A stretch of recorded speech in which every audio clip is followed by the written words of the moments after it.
screen. Yeah, there you go. We're back live. We're streaming again. Amazing. Hello. That was unfortunate. So what were we talking about? Yep. All that brilliance. Yeah. Like tears in rain. Yeah. Were you thinking about that joke the whole time? Saved it.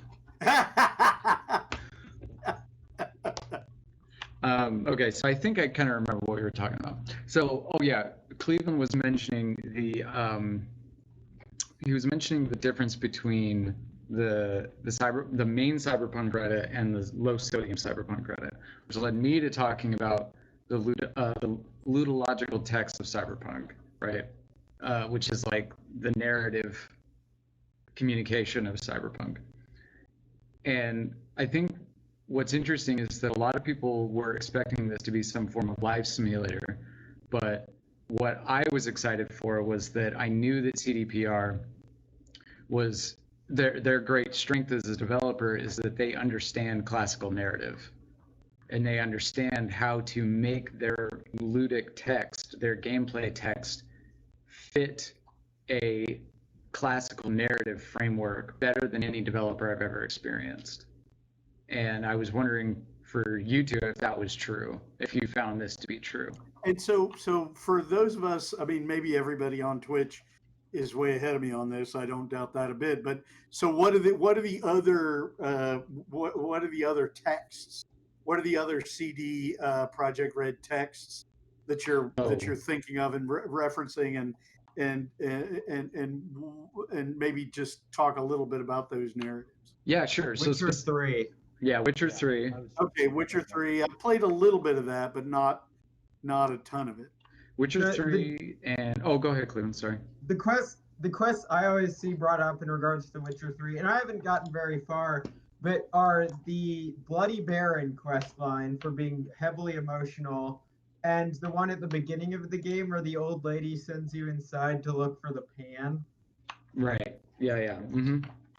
And those are the two sort of quests that I always see discussed about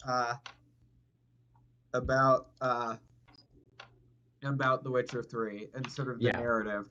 Right. Well, and so the thing for me that is always so stark and amazing about it is the idea, like, The Witcher 3 is a complete narrative. And so what's so impressive to me is that many game developers learned early on when they started making games was like, oh shit, the player doesn't behave like an authored protagonist. Right. You know, like an authored protagonist, it's like you need him to have a mentor. Well, just make the protagonist walk to the mentor in chapter 2, right? But game developers don't have that luxury. They have to figure out how to trick the player into doing it also without letting them know that they've tricked them into doing it, because that breaks the game. But CDPR never fails to do that. And when I say never, I mean with their one game. Well, 2 games. Because I think that Witcher 2, Witcher 3, and the other 2 Witcher DLCs, which are also complete narratives in themselves, complete full narratives that have that narrative structure, they're perfect. I mean, they're always immersive. They never fail to trick me into being a protagonist. Well, so how much of that, if any, is attributable to the fact that the Witcher games and this game are working off of well-established narrative properties? I think that does a lot of work, without a doubt, especially with The Witcher, because you have those short stories, right, that you can work into quests. And I assume that the people at CDPR are great writers, right? They have a great writing team, but they also have narrative structure in their world to work off of, right? Right. Cyberpunk really, really does feel like a tabletop role-playing game. Like, most of the time, the way you walk into things, the way quests are structured. You've got a big antagonist that you're kind of flipping in and out of doing work with them. You have bigger players in the world that you work off of. So it does a lot of the general work, but they're really masters of filling in the all the little cracks with good stuff. Right. Well, and also they give you plenty to do without ever, because that's another problem that I have with many open world RPG games is like they say, like you gotta, the main story of this game, player, is you gotta get Johnny Silverhand out of your head, right? And then they dump you in an open world and they say gunuts.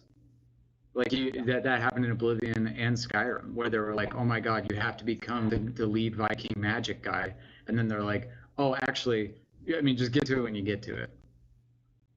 And that's one thing I want to say. There's the ticking clock right in the game. It's literally a meter on your pause menu right here, and it goes off after story missions. But really early on, it's like, yeah, every day that passes is risk you're taking. You need to take these beta blockers. You're running unlimited time, and then quests, kind of characters I interacted felt like they were talking like weeks had passed, where as a player I felt like it was the same day. So Yeah. this gets into my criticism where it feels a little weird, and also yeah, like V and Johnny Silverhand. Johnny either is represented as like a complete lunatic or like completely in unstoppable. control. Yeah. Yeah, and he's not really either, ever, at all. Yeah, I think that actually fits a larger subtext of the narrative, though, because like I think what a lot of people forget about Cyberpunk is that it's Yeah. punk and then it's also cyber. Like the very nature of punk is extremely messy and contradictory, and punk music is very messy and contradictory.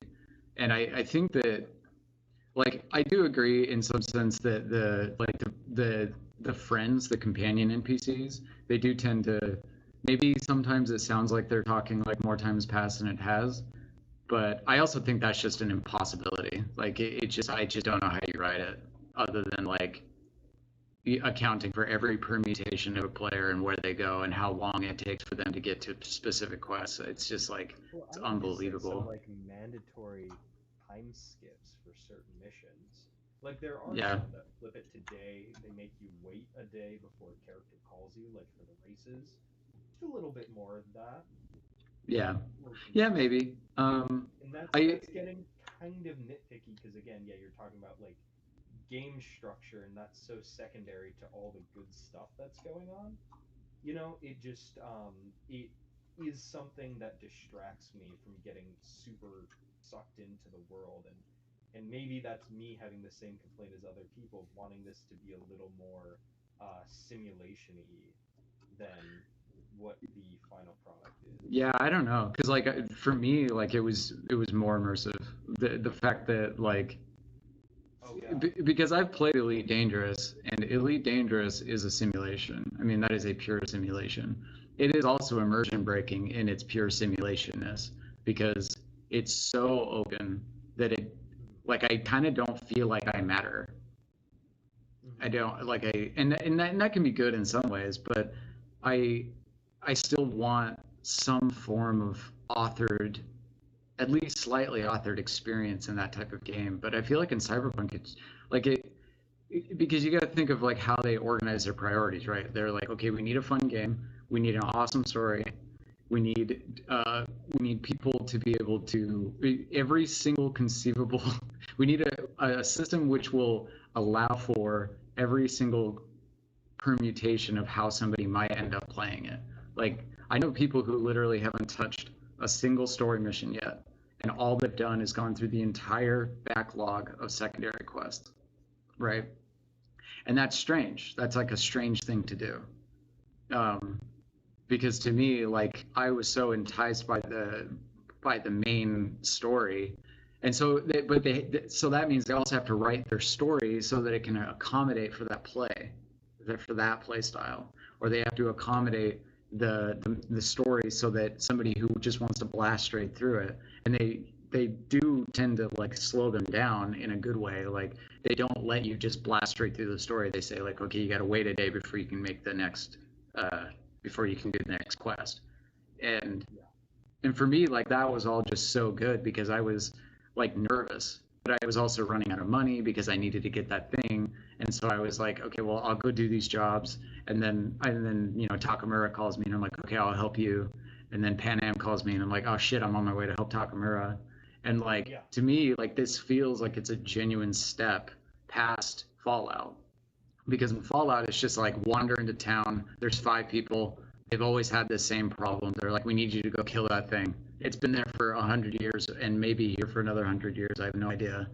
Yeah. They're but waiting on you to show up. This feels more like a living yeah. world.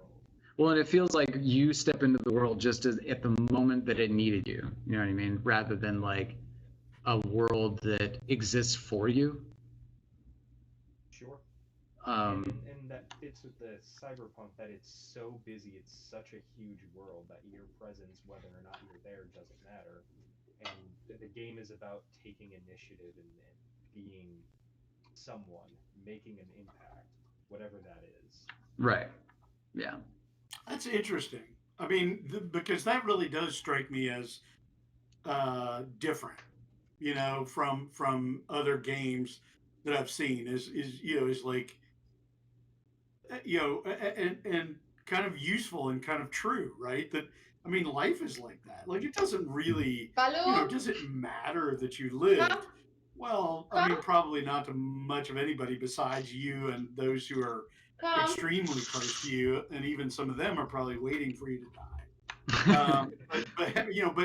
But but to take initiative then, and to sort of motivate people, to give people a reason to take initiative, that's that's a really different kind of story, and that strikes me as classic storytelling, right? Because Right. classic storytelling, old stories are always about people taking initiative. Mhm. They're always about, well, okay, like this, this looks really bad. There are only 300 of us. There are probably, a million of them, but but here we go. We're at the hot gates, or whatever. Like, that's and we've in the MFA fiction world, the literary fiction world, we've gotten away from that, right? Like, I guess because most people wanted to do that, it was this kind of dumb populist thing that you weren't supposed to like anymore. And so for the last 100 years in fiction, we've been about lost generations, and people who don't see a reason to take initiative. And, whereas detective fiction has been exactly what Cyberpunk seems to be, right? Like, my feeling is, and again, I haven't played the game, but I'm watching you. I've heard you all talk about it. Cleveland's talked to me about it. I've read a little about it, and it feels like Dashiell Hammett, say, would feel right at home in this world, Yeah. where you're That's taking on. something. Yeah. Please go ahead. Well, that's something I specifically wanted to talk about.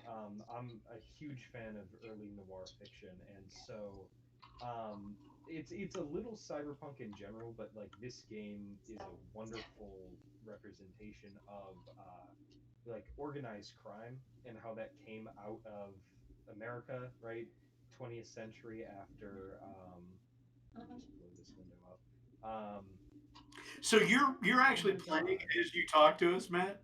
Yeah, I Yeah. just died trying to break a window.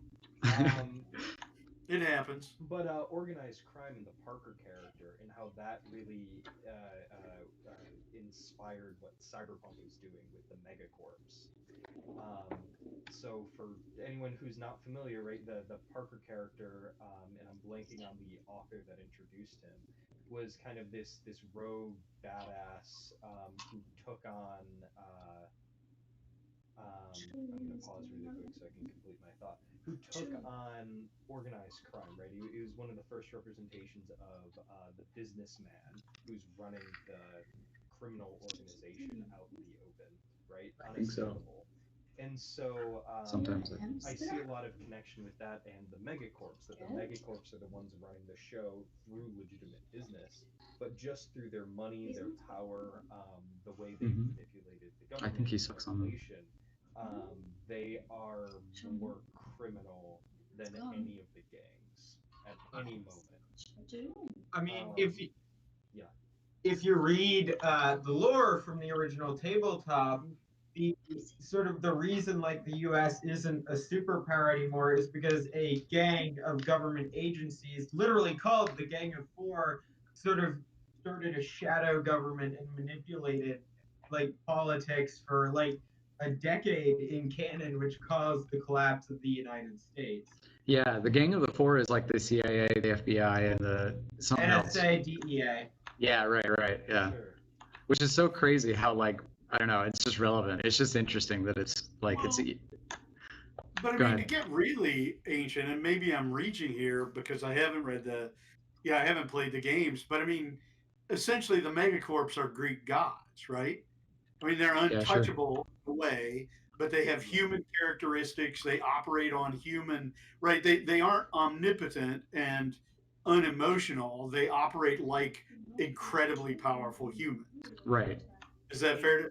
Yeah, totally, Vary 100%. between being that and being very, Right. depending on your interaction as a player. Yeah.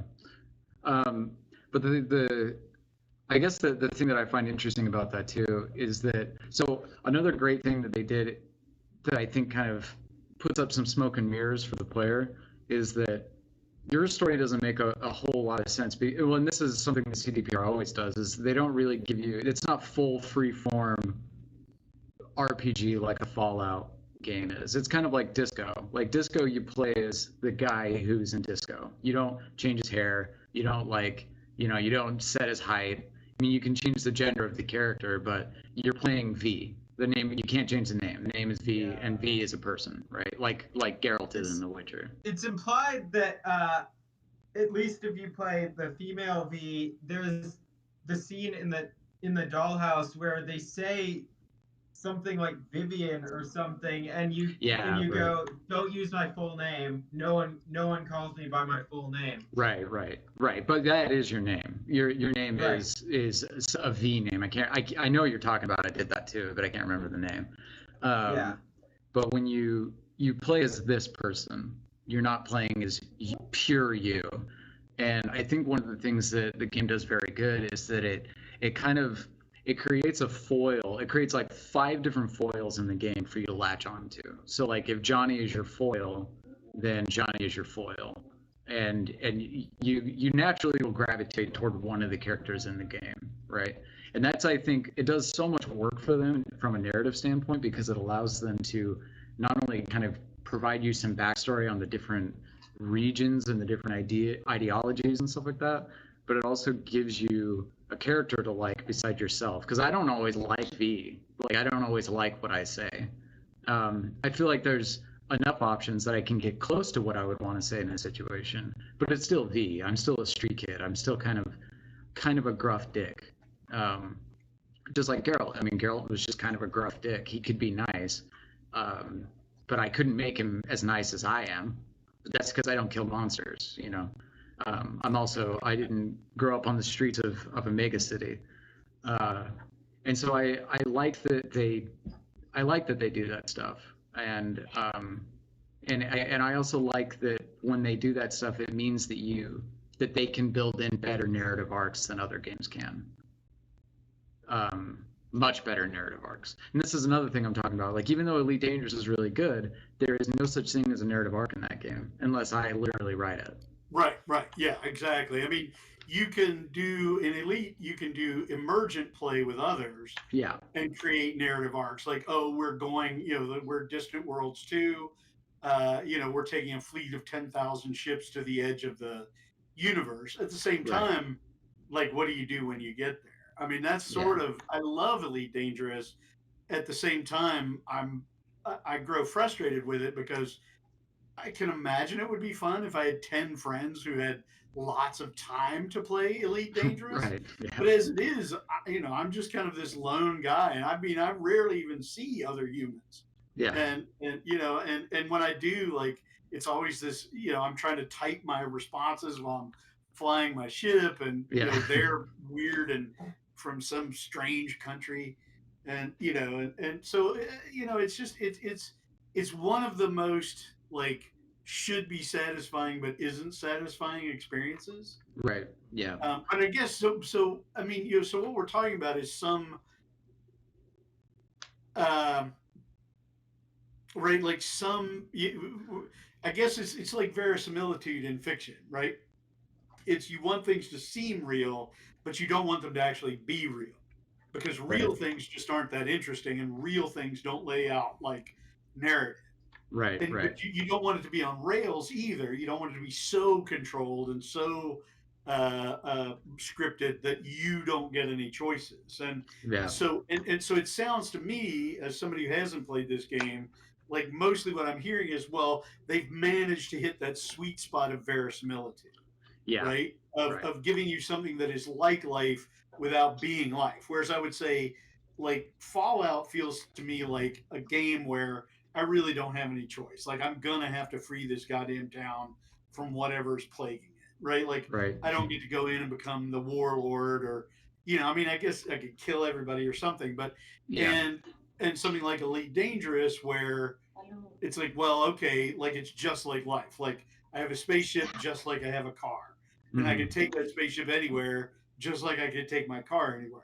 But Right. say I got a bunch of my friends together and we all decided to drive our cars to California or Alaska, and then we get there and we're like, We did. well, we're the same old, idiots in Alaska now, right? I mean, it doesn't. There's no there in a way, in a way that there's no there in life, Yeah, right? there's no elevated narrative. You know what I mean? There's Right, no grand, like you didn't defeat the antagonist on your right. drive with your buddies to Alaska. There Right. still could be a good story there, but it's not classic. It's not a classical Right, narrative. It's Yeah. not and it's not. I'm not saying life isn't worth living, but life is not a story. Right. And if you describe your life to someone else, it is interesting to them to the extent that you move it away from life as you experienced it, and more to life as a kind of life as a heightened thing, right? I mean, it's like, I mean, anytime you tell a story to anybody else, think about how many things in that story you falsify or compact, right? I mean, you don't ever tell it in real time with what you really said, right? You Yeah. make your dialogue the thing you realized you should have said an hour later, right? But you go, and then I Right. said to him, and then everybody in the room clapped, Right. right? Because so yeah, so this in a way is, there probably is a kind of street punk simulator you could create where you're just like this poor kid who's running around trying to scramble together, enough money not to starve to death. Maybe it would be interesting, but I don't know, right? I mean, Yeah. that's how I feel. I'm not very good at Elite Dangerous, as I'm not good at many things.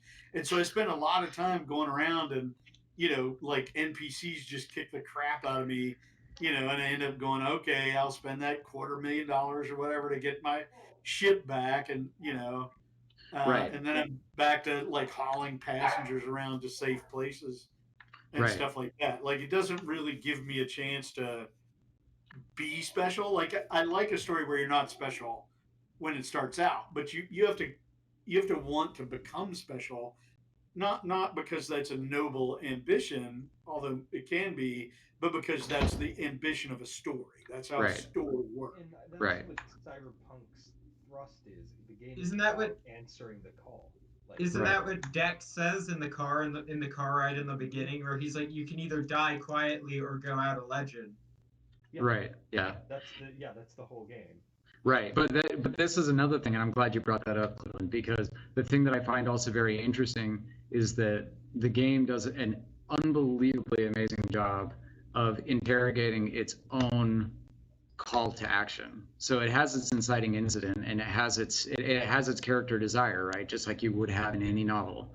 The protagonist V, thank God they made it a character who had a desire, which is to be remembered, right?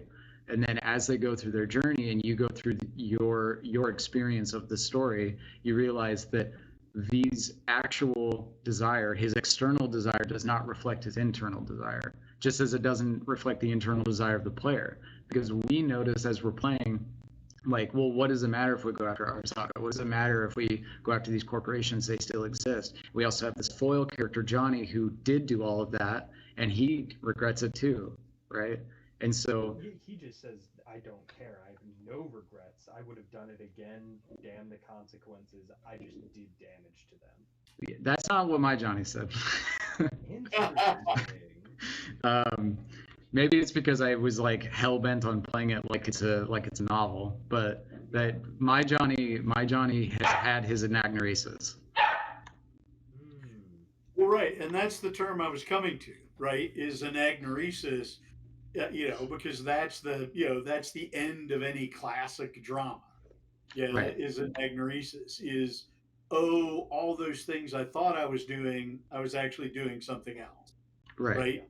All the reasons I gave, turn out not to have been my real reasons. Right. Oh, the identity I thought I had, it turns out, here I thought I was the vampire killer, and in fact I'm the monster. He who fights monsters.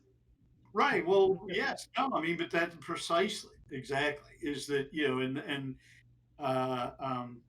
I don't know. So it sounds like it allows for anagnoresis. That is, Right. you probably can play the game and just simply buy it. But it does allow you to sort of go, oh, all these things I'm doing. I mean, really, one of the games that does that, it's not really a game, it's just a story posing as a game in VR is accounting. Have you all Right. played accounting? You talked to us about it, maybe last week too. Oh, yeah, no, I think it was last week, right? Because you're a monster. I mean, and the game assumes, like, you can't play the game as not a monster, but that's not a problem, right? Because I Right. mean, unless you're a very unusual person, you're not fighting playing the game as a monster.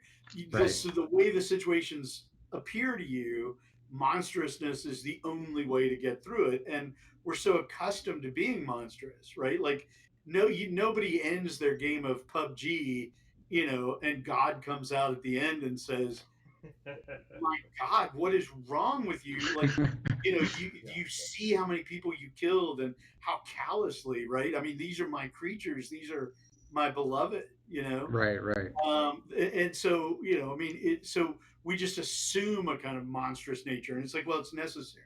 Or like my students playing Among Us and saying, well, it's just a game, right? Like, it's okay for me to be a monster because it's just a game. Like like me when you first put me in front of the airport level in Modern Warfare 2. Yeah, you're people.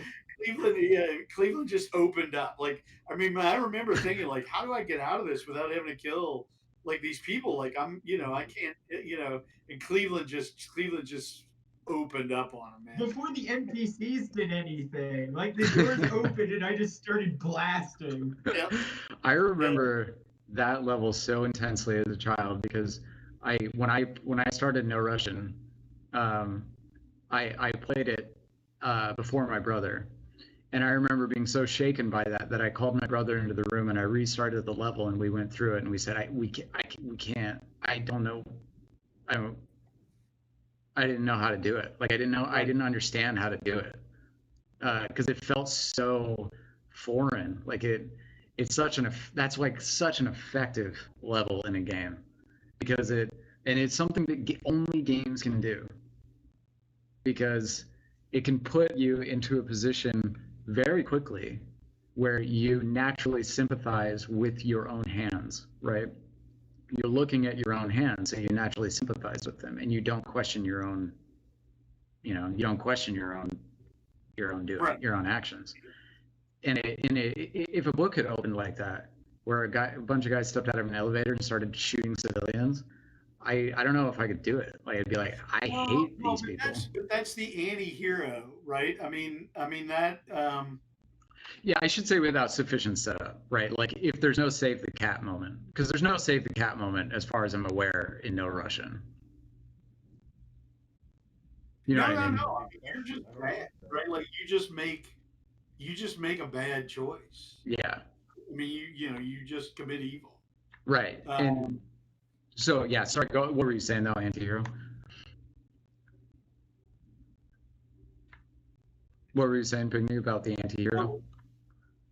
Well, I mean, the anti-hero, but you're right. I mean, that's interesting. I have to think about that, about how, when do, well, I mean, maybe it's something like, and these are really unusual books, and there's a reason they're unusual.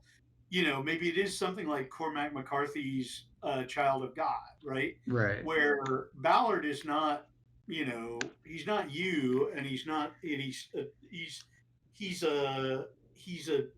depraved, right? Right. Yeah. But because you're in his being, right? And this is something that only, I think, a very great writer like Cormac McCarthy can accomplish, because you're so powerfully in his being, right? You everything he feels, you feel everything. It's so intimate a portrait of another human being, and for me at least, right?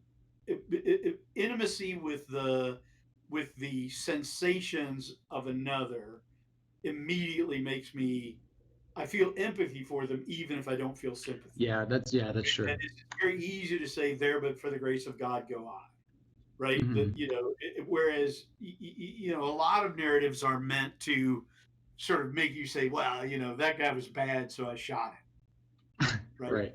And the thing is, like, that guy is bad, so I shot him is wicked, right?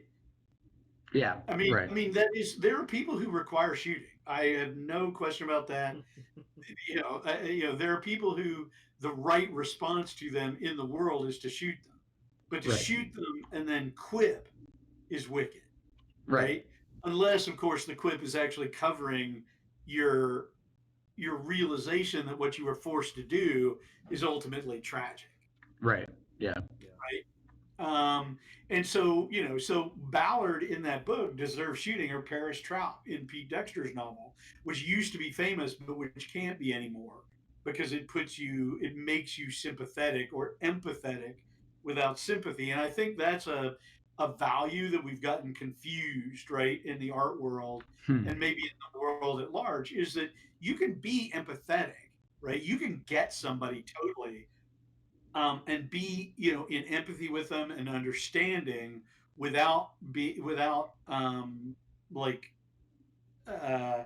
approving of what they do, or but now it's like representing something is taken to be advocating for it, right? Right. And those, and the ability to powerfully empathize with wicked or cruel people is taken as a sign that you are wicked and cruel. Whereas, in fact, of Mhm. course, it's the exact opposite, right? I mean, it takes immense sensitivity and sort of imaginative power to do that, right? Yeah. It's much Some would say easier to Christ-like. well, that guy was evil, so set him on fire, right? Yeah. Some would call this empathy Christ-like. That's. Right. Yeah, I So. mean it's right, because that's, I mean, it's, hate the sin, love the sin, but hate the sinner. The Right. other way around. Right. Right. Yeah. Hate the sin, love the sinner is, your ability to recognize that even horrible people like Matt, the one guy Matt just set on fire, who no doubt deserved it. Oh, is that the thing from Johnny Mnemonic that like I one love molecule? the razor wire. Yes, Oh it my is God. The specifically. monowire. It is so cool. um, yeah. I would. I'm saving up for mantis blades. Oh, Cleveland. I can just tell you where to get them. Yeah. Really? Yeah, I found them on accident. Mm-hmm. The legendary razor wire, which is what I have equipped, is just on the map. You have to clear kind of a difficult section. Where is it? I think like right here, right over here. What region is that in? Little alleyway.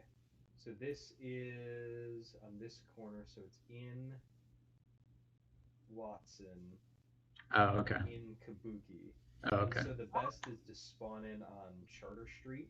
Then you go through here, and you can get back in here, and there's like storage units, and just check all the storage units. There's some tough enemies, but in one of the storage units, there's a case and just has the legendary wire in it. So Neat. what we're just doing in literature, I guess the equivalent is skip all the crap, but the great sex scene starts on page 72. Right. Yeah. Right. Yeah. And that's what I've been doing on TikTok. I've just been seeing cyberpunk stuff, and it's people pointing out where legendary loot is, and like I have boots that are like equal armor to main pieces, and armor I'm getting through the game, it's like double my level right now. Yeah. Or Meanwhile, Skippy the talking gun. you're on immediately I jumped you're on map Tan Palen. You know how long ago I beat that quest? Well, I I'm doing sides, and that's weird. We're on the same number of. Tell us about that, Dylan. I mean, like, I'm interested in. I mean, you really seem like this got Look at into my your completed soul, quest list. right? Like, this I've been doing game side missions. this game grabbed me like no game has since I was a kid.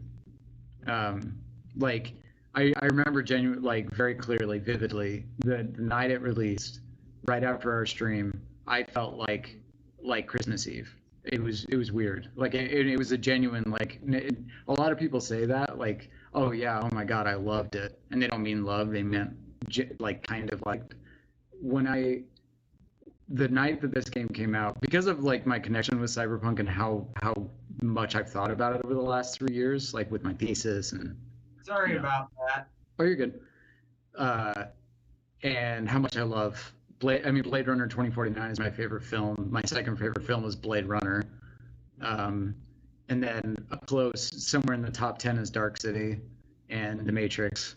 You know, like I just love Cyberpunk. I love Cyberpunk aesthetic. I love its themes. I love its attitude. I love its irreverence. It's like everything that I just love. And so The original tabletop is very comedic, and I love that a lot Yeah. of the comedy has changed over to the game. yeah, me too. Yeah, Have you done the quest that ends with the Office reference? It's one of my No. favorite quests. No, I haven't done it. I will It's- do that though. Ooh. So in the afterlife, right next to where you meet Rogue, there's a guy who offers you a job. Oh, I did do that one. Yeah. And it's the brain surgeon, the best in Japan. It's a reference to Hart's famous scene from The Office. Oh, that's funny. That I ending dialogue. didn't even pick up on it. But for me, like, I don't know. The second I stepped into Night City, I was like, I am home. Like this is how I wanted to picture my thesis. This is how I pictured Salt Lake City. This is like it's everything that I imagined, except Salt Lake City is a little more brutalist. It's a little darker, a little more Blade Runner. But I liked that this was here, and I also liked that there are no orcs and elves and shit like in the Shadowrun universe, because I just am not a big fan of Shadowrun. I just don't really like orcs in sci-fi. Well, no, Shadowrun's hilarious. it's good. It just for me like it also it looks at the wrong, not the wrong, but it looks at the side of Cyberpunk I don't like, which is the all cyber no punk. And for me, Cyberpunk is punk first. It's punk with a philosophizing backside. I guess. Transhumanist edge. Yeah, right. And that's what this was, you know, because I would say, and Pinckney, you probably close to me have read more of my thesis than I think anybody else, and I mean I would say that Ludmila is she's a messy character who embodies what I think of as punk, because she has her ideals and she's messy and she doesn't mind if she contradicts herself, but she's also aware of her contradiction. And Leighton is that way too. You haven't read as much of Leighton, but these characters are very strongly modeled after, I think, what this world is trying to do. No, I buy it. I mean, it's a so can you imagine, just to sort of because I'm always thinking about creative writing classes, right? And Yeah. I'm never going to teach another, conventional Iowa style close reading workshop again. Right. Right. And I'm Good. always thinking about, okay, so what do I want people to do? What is our actual subject matter? Like this game, then, if you're writing a cyberpunk novel, what do you see as the value of or like how does this feed into that as somebody who's writing a cyberpunk novel and you're playing a cyberpunk game? I mean, is it like then watching Blade Runner 2049, or is it qualitatively different from that? Is it better than that? Is it more immersive than that? Is it more influential than that, or less? Like what? How Yeah. does it, as a writer, how does playing this game affect you? I think. Before you give a good thought out answer, I Okay. want to say one thing, that now this game is a part of the conversation that is the genre. And if you Well, that's don't true, engage with right? it, you're a jackass. Just for cultural literacy, Mhm. right? Right. And I guess that's the problem I have with so many of people I know who teach creative writing, is they're just not culturally literate, right? And they're sort of embarrassed for their students who haven't read sufficient Chekhov or whatever. But the deal is, like, yeah, Chekhov, but also cyberpunk, right? Right. I Right. mean, you can't just go, well, about 1920 everything stopped, or whenever your favorite writer is, except for these writers now who I like, right? Yeah. I mean, it's this weird canon of taste, and because the taste of people who go into academia doesn't tend to run to this sort of thing, although of course more and more it does. But I mean, I have colleagues whom I like and admire who would call this silly, Right. Yeah. right? And Not I just knowing. think, Yeah. as you say, Matt, like this is part of the literature now, as much as Real quick, this is books and happening right now. I neuromancers. just walked into this vignette. I saw these bodies here, and while I was looking down at the bodies, someone just blew past me. I know there's a crime happening here, but I walk into this scene, which even in Night City, this is a little fucking much. Looks like there's a cyber psycho near you. Might be, which the cyber psychos are a whole thing. We can talk about world building. And you walk into these crimes and you have the victims, you have hostages, and you need to deal with this situation as somebody who's doing contract work because there's too much crime in the city. You're Right. trying to make money, but you're also, fucking people up that are kind of in the same position as you. So you walk in, you read the situation, and these are some really, really great vignettes that happen. Yeah. But see, I love that, right? That there are these things that you can just walk into, Every Right. time. Yeah. right? That it's not like this thing is created, like this would be happening whether you walked into it or not, or at Right. least that's the impression that it gives, right? Yeah. And that's really a big deal. Like that's a huge deal. Yeah. The idea that, It does. There's those scripted crimes, but then as you're walking around, there's the blue. They look almost like spider web. Those are spontaneous crimes. That is Yeah. actually happening, and you can choose to just walk by. see, You're busy. I love that. I mean, and I can imagine a game, but again, this is the simulator side of me, where that's the only type of thing that was happening, was like Mhm. just emergent, like weird NPCs run into each other, and most of the time they don't care about each other, but in this instance, they just really hate each other, Right. right? But then there's just an NPC shooting, and do you do anything about it or not? And Right. so anyway, so Dylan, so yeah, Matt is exactly correct. This is now part of the literature. Yeah. Yeah, and and so my particularly hip colleagues will maybe know the name William Gibson, who is my generation, right? Like William Right. Gibson published his first book slightly after I published my first book, right? Right. So, Right. and even Neil Stevenson, right? He's not a stripling. He's not a youth. Yeah. Um, Yeah. and so, right, so it's sort of like saying, well, I like science fiction. I like Vonnegut. Right. Okay, right, it's been a while, yeah. I could genuinely hear that coming from a professor's No, no, mouth. no. I mean, I hear that kind of thing all the time. It's like I'm not, prejudiced against genre work. It's like I read Margaret Atwood. I mean, Yeah. The socially acceptable science fiction writers.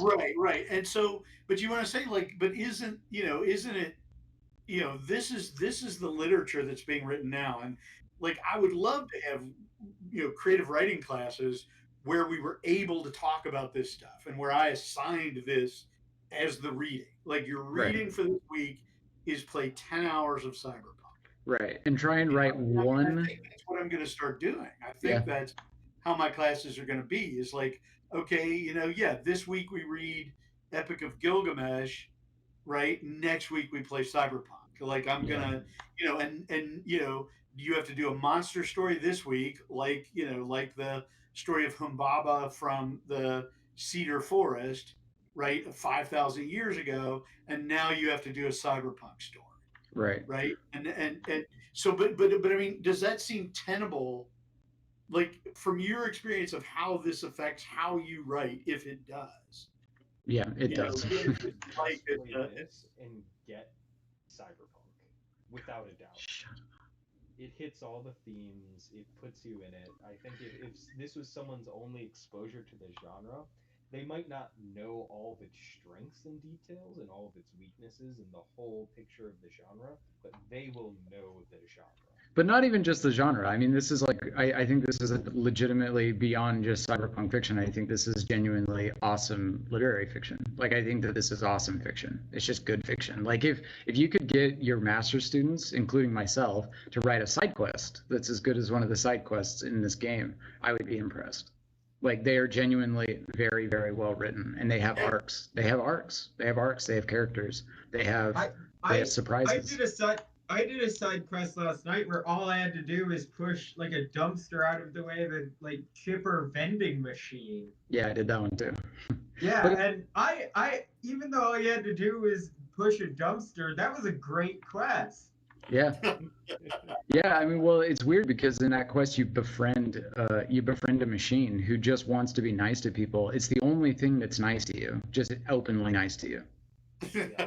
Is this machine, right? That's great. Like, what would I give, if my average MFA student came up with something as interesting as, the only thing you ever encounter in this world is a vending machine that wants to be nice to you.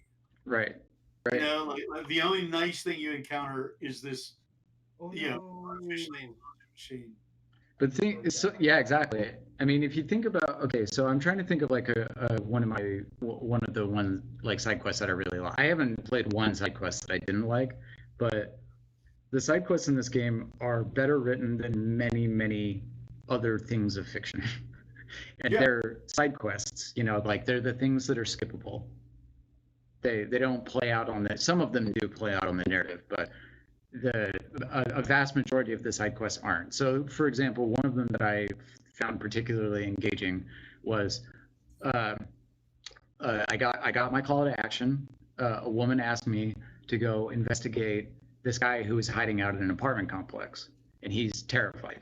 So I said, yeah, sure, I'll do it. And so I went over and checked on him, and he was hiding in somebody's apartment. I don't know if it was his or somebody else's, but he was hiding in this apartment. He was clearly doing something shady on the internet, and there were gang members who were coming to kill him. And I was told that, and I needed to get him out of there. And my character is not particularly adept at anything other than like computer stuff, hiding. So he's like, yeah, he's like Boot. Yeah, I mean, I tried to play him as close to Boot as I possibly could. Like, Boot is good at computers. That's what Boot is good at. He's not good at anything else. He knows how to use a gun, but he's not good at it. And so Boot needed to get this guy out of there using his own skills. And I was able to do it. And so they designed this quest so that you could do it with guns, swords, computers, sneaking, and any other. I mean, you could probably do it with dialogue too. I'm not sure, but this is a side quest, and I know this guy's name. Like, he gave me a nickname at the end. I think he called me like Brave Lion or something, and he's like, I'm Fast Cheetah. I'm like, okay, Fast Cheetah. I know this one. Yeah. Yeah. I was like, as you said that.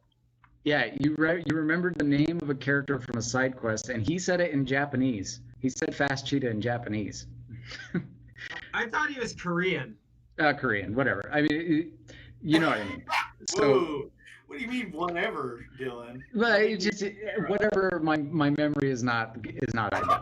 Oh, okay. I'm sure that's what you meant. Yeah, it is. Are we getting into some World War II discourse here? Yeah, that's what we're gonna get to. I'm jingoistic. So, so this is just a side quest, and I helped this guy. I snuck him out of the apartment complex. I didn't shoot a single person, and I was terrified the whole time because that's what Boot is. He's terrified all the time when he has to confront reality, right? And because he's not good at it. So, like, to me, if you could get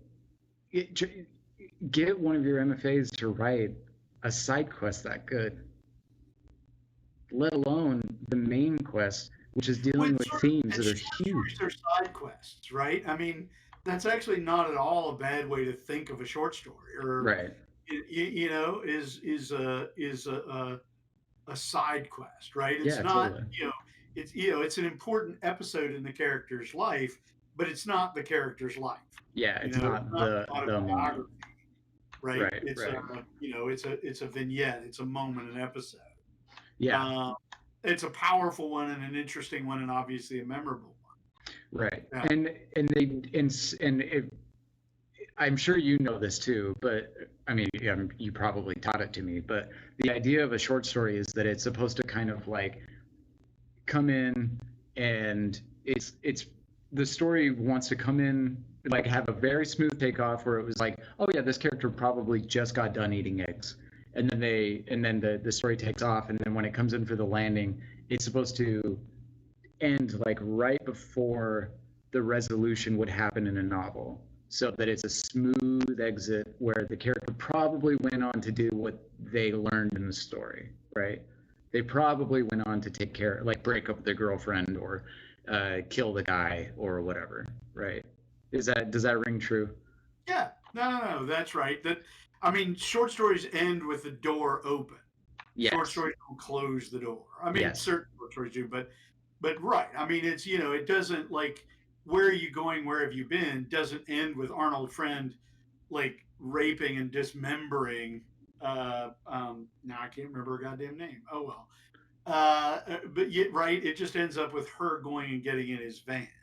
Right. And we get to imagine sort of what's the what's the rest of that. Right. And so, like, in Cyberpunk, all of the side quests do exactly that. They lead you in. They say it's like, oh, you probably just got done doing a quest, or you just woke up, or you just took a shower, and then you go, or you just drove into town. You just drove into this side of the city. Hey, there's this thing you can go do. You go do the thing.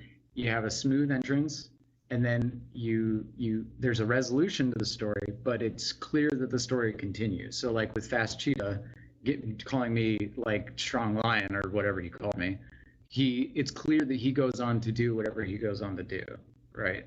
And so, like, I just read a short story that I probably would have had to pay $60 for my MFA friend to give me his short story, even though it would not be nearly as good, and it would be one short story, right? Versus this, where I get to play the short story as well as like 100 other ones, right? And the main story. And that's the thing, right? Like, how generous these games are. It's crazy. When they're well done, like, they really are. I mean, it really is just, do this as long as you want, and Right. do them again and do them differently. Like you say, there are 7 different ways you could solve that one, right? So you can play it out those different ways and see how they all work. Right. Yeah. No, I think people who think games are too expensive are out of their minds. I agree. And that's the thing that, like, because it actually kind of, I don't normally get mad about game drama, but this one actually kind of got to me. Like, when I was reading the Reddit posts and stuff, and people were complaining about it and saying all these things, I was like, you don't have the language to talk about this. Like, you don't, because I realized that many of them were talking around their problems. Like, they didn't really get it. They were like, well, I just wanted it to be different. I feel like the people like complaining about all these minor things are somewhat minimizing the actual issues, like the glitches or the fact that it doesn't run well on PS4. Right. Like, I feel like they're they're complaining all these things, and that's hiding the actual issues. Right. Yeah, I totally agreed on the bugs and stuff. What? Sorry, Matt. It's just a different conversation. I think that's Yeah. what was really pissing me off, especially the night of release. Everyone was like, "Oh yeah, people are saying there's bugs and issues," and I pick it up and I get into the story and the world, and I'm like, "Yo, there's problems. I would love the like Visa partner to be more significant. I would love little issues with like the UI to be changed." But these problems everyone's obsessed with, like, not what's the Yeah, realistic. the game should definitely run, and I agree with that. Like Yes. that is a problem. But but I do agree that like I came to a realization when I was playing this game. I think part of the reason why we are not getting more expansive narratives is because the people who consume the media don't know how to talk about it. Like people who watch films, who really like films, eventually start YouTube channels where they really talk about film, right? And people aspire to become filmmakers, and they aspire to, they aspire to understand shots. Like, what is a shot? What is an establishment shot? What's a master shot? What's a close shot, right? And they start to try to learn the language of film. And video games are so immersive that people don't learn the language of it. Like they don't. Well, because they don't see that there's a language. They don't see Yeah. that there's grammar. Right. It's still magic. But see, that's no, that's a really smart observation. Yeah. I think that's exactly right. That never occurred to me before, but that's so smart. Yeah, and people like because I see them talking about it, and they're like, "Well, the story is shit." I'm like, I just don't think I don't think you're trying to engage with it, and not to sound annoying and hoity-toity, but like, I don't think that you're trying to read the gameplay elements as narrative elements. Yeah. Like, if you read this gun, this pink gun, and the fingernails as objective correlatives, like a narrative, if you were reading a story, then you would think about it a little bit more. Things would stand out to you more. And I think that for me, because it was so important, this game was so important to me, particularly because of my thesis, but also just because I've been waiting for it for 10 years. I love CDPR. They're like my favorite developers. I went into this with pure focus on ludic elements as narrative elements, right? Worry about them. And so for me, like that, this game for me is a call to action for people to start engaging with this medium more seriously, because people decided that it was bad, and now the conversation is being pushed away from everything that this game did to improve the aspects of immersion, improve the aspects of storytelling in games. And now it's like, well, we need it to be like GTA, which to me has always been a weak story. But yeah, okay, like the cars drive in a way that people like, I guess, or the NPCs have homes or whatever. And I don't know. I'm rambling now. I'm falling apart. No. Well, and when we're at 5:30, Yeah. and we got started a little late, but we've done our due diligence. Yeah. Do we want to do Cyberpunk again next week? It might. Yeah. More chance. I mean, you'll be done with it by next week. I'll definitely be done. I won't be.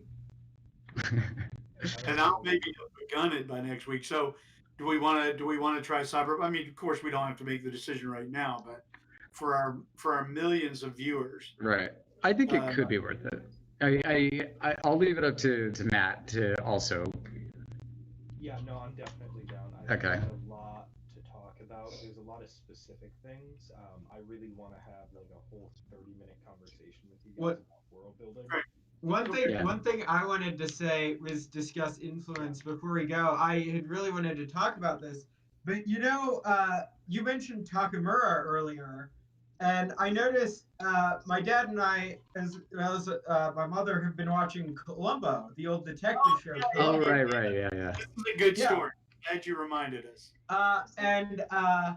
So when you're watching Yorinobu murder Saburo, that is basic, and then Takamura is hunting, like, kind of calls on you to because you're the only living witness to that murder. Right.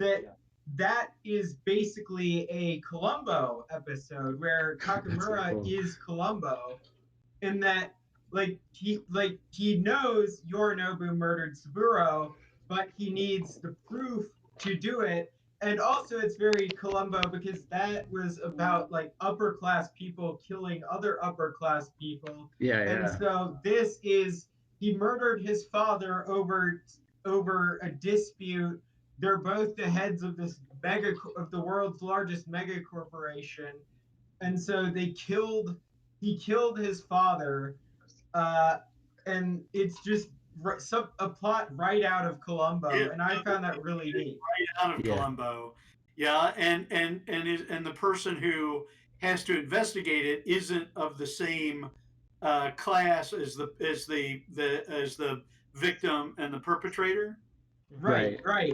Yeah, so he's like a functionary, right? Right. And that's always the dynamic in Columbo. It's always these rich people who kill other rich people in order to get what those other rich people have or get control of the corporation or whatever. And then this little functionary who would be, I mean, I'm sure there's a Japanese equivalent. This little functionary comes in and everybody's just like, well, and he acts absent-mindedly and he doesn't dress well, he's always rumpled and he's always blundering into the middle of these fabulous parties that he could never attend otherwise. And, and he always pretends to be, charmed and astonished by what upper class life is like. And they don't imagine he can do anything. It really is. I mean, Columbo is great class struggle material, but like middle class against the upper class, not you know what I mean. It's a real so when Cleveland told me about that, I thought that was pretty great. No, that's great. That makes perfect sense. I mean, Columbo is also in that kind of noir, like detective fiction, right? So he's absolutely. I mean, Columbo would be perfectly at home in Night City. Right. Yeah. No, that's brilliant. He'd walk around in his out of date, rumpled raincoat, and he would just use his intellect to solve things. Right. I mean, Columbo doesn't even carry a gun. Columbo, I had dismissed Columbo for so long. We've been watching our way all the way through all the Columbos in order from the beginning, and it's amazing. It's an amazing show. I'm gonna watch it. It still holds up. Like it still holds up really well. Yeah. No. It's really great. Okay, gents. Well, this was fun. I learned a lot, and I'm looking forward to getting into Cyberpunk, and I enjoyed watching the gameplay. It was I'm amazed by your ability to play the game and still communicate. I mean, I did it poorly, and I definitely walked into areas above my level and died way too often. So. Yeah. Right. Well, the haters can come on and tell you how badly you suck at I'm trying to get on hard. So. 2077. It doesn't matter if haters mad. Haters gonna hate. You can come up with all the I was playing it on hard you want, but they do not care. They just don't like you, Matt. Okay. All right. Well, I'll talk to you guys later. Thanks for coming on. We're gonna do a tutorial, a Unity tutorial next week. Yeah. Mm-hmm. Okay. Great. Cool. Very good. All right. See ya. See ya.